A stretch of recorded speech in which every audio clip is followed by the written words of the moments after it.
नमस्कार, जय सिया राम, जय श्री बालाजी।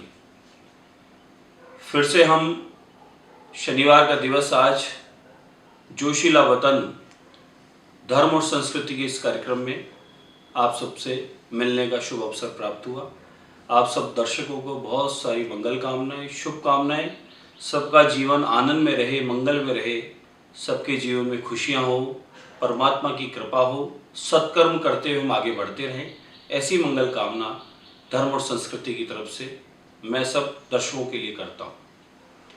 हम लोग धर्म और संस्कृति के माध्यम से हर बार अलग अलग विषय पर हम चर्चा करते हैं और इस कार्यक्रम का उद्देश्य बार बार हम लोग आप लोगों को बताते हैं कि हमारा आप लोगों के बीच इस आयोजन को लेकर आने के पीछे एक उद्देश्य है कि हमारी धर्म और संस्कृति को बढ़ाने में, बचाने में और नई पीढ़ी को जोड़े रखने के लिए ये आध्यात्मिक कार्यक्रम, सांस्कृतिक कार्यक्रम आप लोगों के बीच बनाए जा रहे हैं।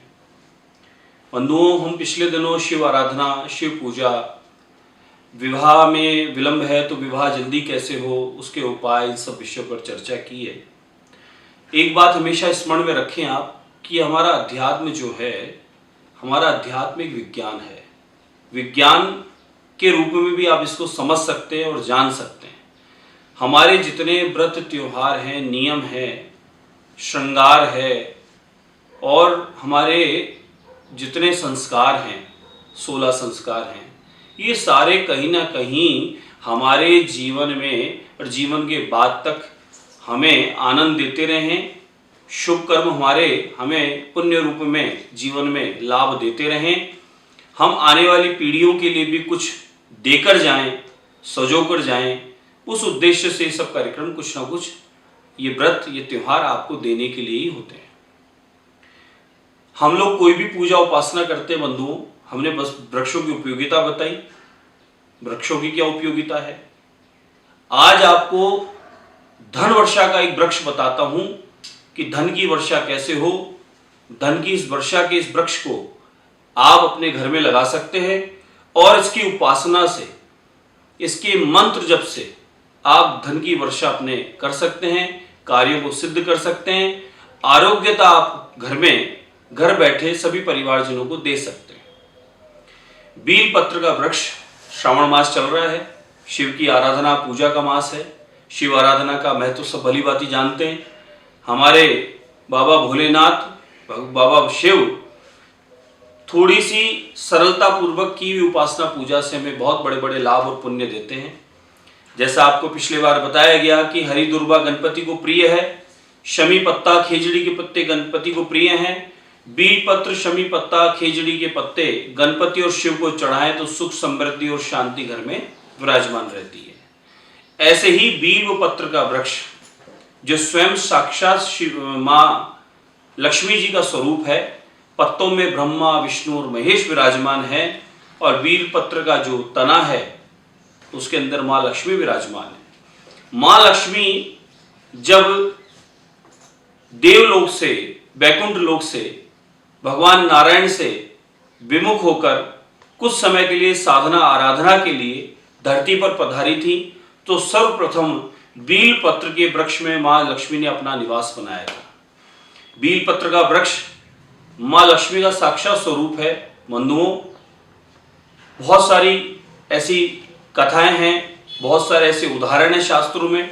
बहुत आगे हम कभी इस विषय पर चर्चा करेंगे, बताएंगे आपको। लेकिन अभी उपयोगी है, श्रावण मास चल रहा है और वृक्ष लगाने का भी एक बहुत बड़ा महत्व है, बहुत बड़ा पुण्य है। हमें ऑक्सीजन भी प्रदान करता है, आरोग्यता भी प्रदान करता है। लेकिन सुख, शांति और समृद्धि और धन की वर्षा कैसे हो, वो उसके लिए आज आप लोगों को ये वृक्ष के बारे में जानकारी दी जा रही है।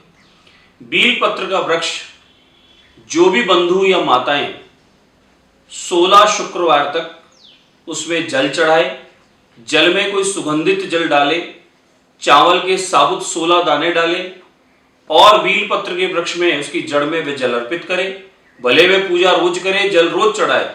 शुक्रवार के दिन स्नान करने के पश्चात श्वेत वस्त्र हो सके तो धारण करें या कोई भी श्वेत वस्त्र एक रखकर श्वेत आसन पर बैठे बील पत्र के वृक्ष में आप सुगंधित जल अर्पित करें। जड़ के अंदर सुगंधित जल अर्पित करने के बाद में रोली मोली चावल इत्यादि आप बील पत्र के वृक्ष की पूजा करें और बीलपत्र के वृक्ष के अपनी कामना का एक धागा, एक मोली का धागा अवश्य बांधे।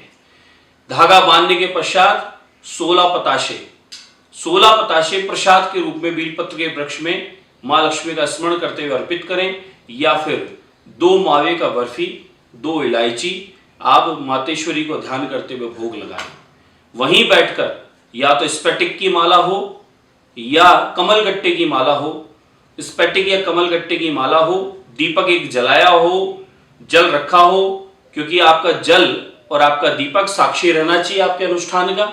उनको साक्षी मानकर मां लक्ष्मी का स्मरण करते हुए आप ओम महालक्ष्मी नमस्तुते, ओम विष्णु प्रियाय नमो नमः, ओम महालक्ष्मी नमस्तुते, ओम विष्णु प्रियाय नमो नमः, ओम महालक्ष्मी नमस्तुते, ओम विष्णु प्रियाय नमो नमः। इस मंत्र का कमलगट्टे की माला या स्फटिक की माला हो, उस माला से आप ध्यान पूर्वक, माला की विधि भी आप जानते हैं भली भांति, ये तो माला का जो विधि मैं आपको कैमरे में बता रहा हूं, आप लोग अपनी स्क्रीन पे देख रहे हैं।